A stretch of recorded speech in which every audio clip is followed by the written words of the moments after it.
नमस्कार, स्वागत है आपका। आप देख रहे हैं प्राइम टीवी और मैं कीर्ति लेकर हाजिर हूं खबर मुद्दे की। पश्चिम बंगाल में सियासी हलचल अपने उफान पर है। वहीं बंगाल में सुपर संडे देखने को मिला। एक तरफ कोलकाता में प्रधानमंत्री नरेंद्र मोदी ने ब्रिगेड मैदान पर बड़ी रैली कर सीएम ममता बनर्जी पर जमकर निशाना साधा, तो वहीं दूसरी तरफ ममता बनर्जी ने सिलीगुड़ी में महंगे होते एलपीजी सिलेंडर के खिलाफ पदयात्रा निकाली और इस दौरान उन्होंने प्रधानमंत्री नरेंद्र मोदी पर हमला भी बोला। सियासी संग्राम में क्या कुछ खास रहा, देखिए हमारी इस खास रिपोर्ट में।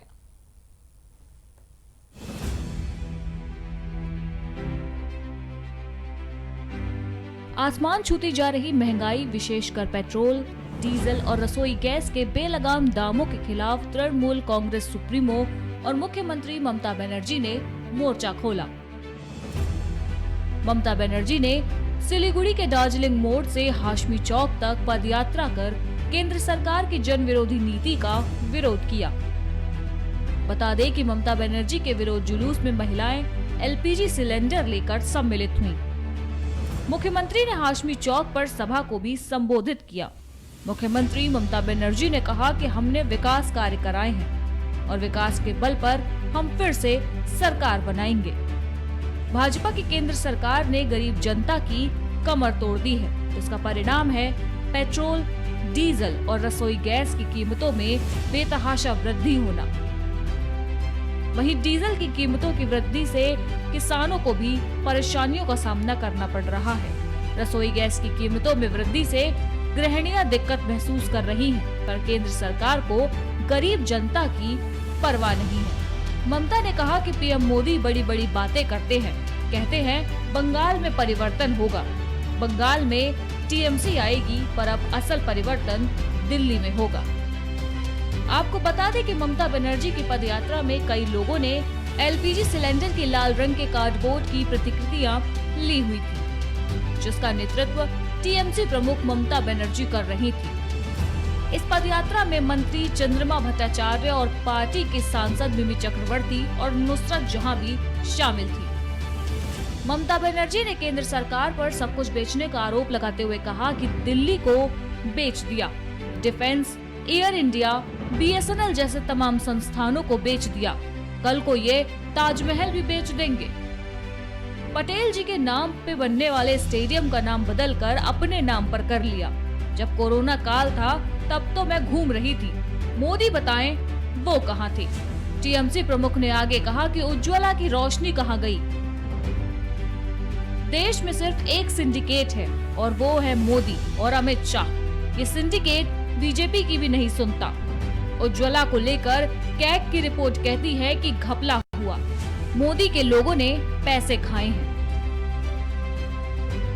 पश्चिम बंगाल में हर रोज हो रहे सियासी दंगल ने चुनाव को काफी रोमांचकारी बना दिया है। रोज नए सियासी उठक पटक के बीच सबसे दिलचस्प होगा कि कौन सी पार्टी लोगों का विश्वास जीतने में कामयाब होगी।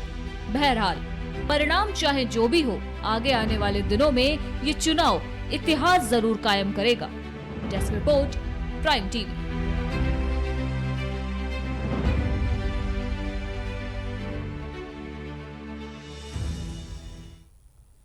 केंद्र सरकार के 3 नए कृषि कानूनों के खिलाफ किसान काफी समय से दिल्ली बॉर्डर पर आंदोलन कर रहे हैं। दूसरी तरफ कांग्रेस की ओर से भी लगातार कृषि कानूनों का विरोध किया जा रहा है। साथ ही कांग्रेस किसानों का समर्थन भी कर रही है। इस बीच कांग्रेस महासचिव और यूपी प्रभारी प्रियंका गांधी मेरठ पहुंची। किसान महापंचायत में प्रियंका ने बीजेपी सरकार पर जमकर हमला किया। देखिए ये रिपोर्ट।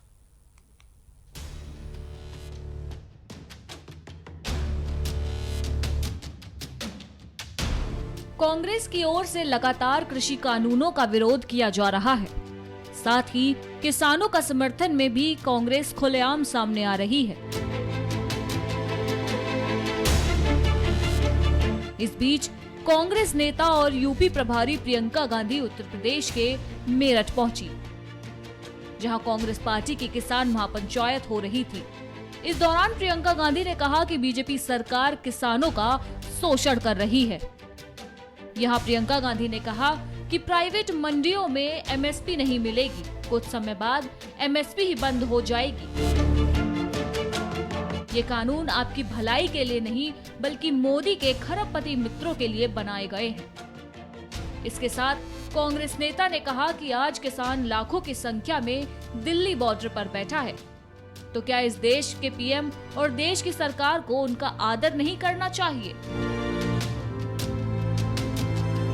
क्या वो उस लायक नहीं कि आप उनसे मिलें? बिजली काटी गई फिर भी किसान डटे रहे। फिर भी आप सोचते हैं कि आपको उनके पास नहीं जाना चाहिए। इसके साथ प्रियंका गांधी ने कहा कि राहुल गांधी ने संसद में किसानों की मौत का मुद्दा उठाया था, लेकिन किसानों की मौत पर सभी मौन रहे। संसद में कोई सत्ता पक्ष का खड़ा नहीं हुआ, जबकि किसानों को आंदोलन जीवी और परजीवी कहकर अपमानित भी किया गया। बता दें कि प्रियंका गांधी ट्रैक्टर पर सवार होकर मंच स्थल तक पहुंची और क्षेत्र की जनता का अभिवादन किया। उन्होंने मंच से किसानों को संबोधित करते हुए कहा कि ये मेरठ की धरती है, यहीं से स्वतंत्रता संग्राम का पहला विद्रोह शुरू हुआ। उस आजादी की लड़ाई में किसान शामिल रहे। हजारों किसान आंदोलन में जुटे, बहुत लोग शहीद भी हुए। भाजपा की सरकार भी किसानों का शोषण कर रही है। ये ऐसे कानून है जिससे सिर्फ खरबपतियों को ही लाभ मिलेगा। इसके अलावा प्रियंका गांधी ने किसानों के शहीद होने पर 2 मिनट का मौन भी रखवाया। Desk report, prime TV. Kolkata में चुनाव की तारीखों का ऐलान के बाद प्रधानमंत्री मोदी ने पहली रैली को संबोधित किया। अपनी रैली में भाषण के दौरान पीएम ने ममता बनर्जी और उनकी सरकार को आड़े हाथों लिया। वहीं पीएम मोदी के संबोधन से पहले ब्रिगेड ग्राउंड पहुंचे अभिनेता मिथुन चक्रवर्ती ने बीजेपी का दामन थाम लिया है। पश्चिम बंगाल में बीजेपी के चुनावी कैंपेन को धार देते हुए प्रधानमंत्री नरेंद्र मोदी ने अपने भाषण में क्या कुछ कहा, आइए आपको बताते हैं। लेकिन वक्त हो चला है मेरे जाने का, आपका ही मत जाएगा। आप जरा नजर डालिए पश्चिम बंगाल की राजनीति में मिथुन चक्रवर्ती के कूदने से किस कदर बीजेपी को ताकत मिली है और प्रधानमंत्री ने क्या कुछ कहा। भ्रष्टाचार, भ्रष्टाचार, तोलाबाजी, तोलाबाजी, मोदी मोदी मोदी। प्रधानमंत्री नरेंद्र मोदी ने कोलकाता के ब्रिगेड परेड ग्राउंड से चुनाव की तारीखों के ऐलान के बाद अपनी पहली चुनावी रैली में हुंकार भरी, तो पीएम मोदी के दीदार के लिए लाखों लोगों का हुजूम उमड़ पड़ा।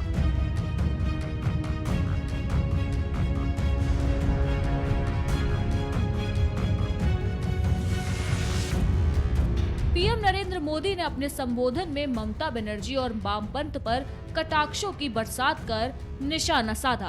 पीएम ने ममता को लोकतंत्र का लुटेरा बताया। वहीं परिवारवाद के मुद्दे पर पीएम ने ममता बनर्जी पर निशाना साधते हुए कहा कि आपने एक ही भतीजे की बुआ होने के मोह को क्यों चुना। बंगाल में लाखों भतीजे भतीजियों की आशाओं के बजाय आप अपने भतीजे का लालच पूरा करने में क्यों लग गईं? पीएम मोदी ने ममता बनर्जी की तरफ इशारा करते हुए कहा कि आप भी भाई भतीजावाद के उन कांग्रेसी संस्कारों को छोड़ नहीं पाई जिनके खिलाफ आपने बगावत की थी। ममता पर तंज कसते हुए पीएम ने कहा कि दीदी, आप बंगाल की ही नहीं, आप भारत की भी बेटी हैं। कुछ दिन पहले जब आपने स्कूटी संभाली तो सभी प्रार्थना कर रहे थे कि आप सकुशल रहें। अच्छा हुआ कि आप गिरी नहीं तो जिस राज्य में वो स्कूटी बनी है उस राज्य को ही अपना दुश्मन बना लेती। पीएम मोदी ने कहा कि आपकी स्कूटी भवानीपुर जाने की बजाय नंदीग्राम की तरफ मुड़ गई। दीदी, हम तो हर किसी का भला चाहते हैं, हम नहीं चाहते कि किसी को चोट आए, लेकिन जब स्कूटी ने नंदीग्राम में ही गिरना तय किया तो हम क्या करें। आपने एक ही भतीजे की बुआ होने के मोह को क्यों चुना? बंगाल के लाखों भतीजे भतीजियों की आशाओं के बजाय आप अपने भतीजे का लालच पूरा करने में क्यों लग गई? आप भी भाई भतीजावाद के उन कांग्रेसी संस्कारों को छोड़ नहीं पाई जिनके खिलाफ आपने बगावत की थी। बहनों और भाइयों, मां माटी मानुष से विश्वासघात करने के बाद इतना अन्याय करने के बाद अब इन लोगों ने एक नया नारा गढ़ा है। अरे दीदी, आप बंगाल की ही नहीं, आप तो पूरे भारत की बेटी है। कुछ दिन पहले जब आपने स्कूटी संभाली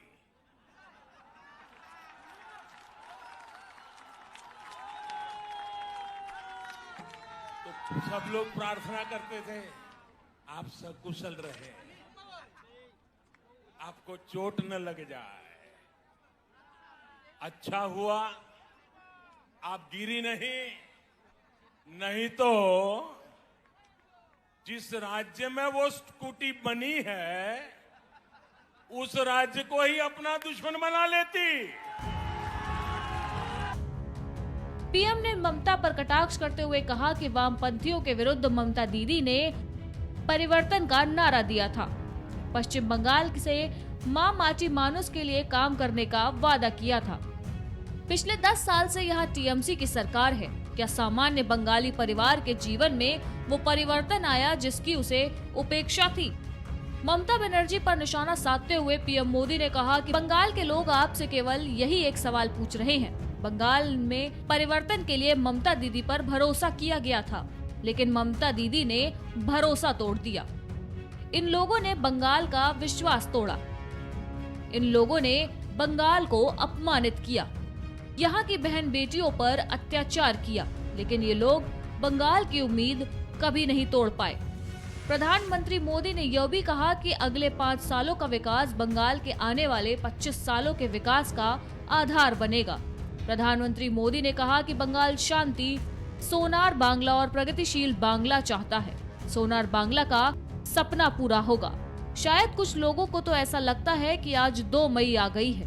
वहीं प्रधानमंत्री मोदी ने रैली में हुजूम को देखते हुए कहा कि राजनीतिक जीवन में सैकड़ों रैलियों को संबोधित करने का सौभाग्य मिला, लेकिन इतने लंबे कार्यकाल में मैंने कभी इतने विशाल जनसमूह का हमें आशीर्वाद मिला हो, ऐसा दृश्य मुझे आज देखने को मिल रहा है।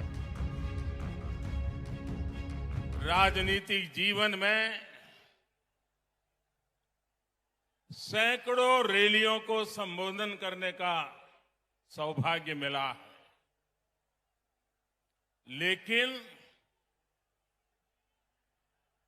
इतने बड़े लंबे कार्यकाल में मैंने कभी इतने बड़े विशाल जनसमूह का हमें आशीर्वाद मिला हो, ऐसा दृश्य मुझे आज देखने को मिला।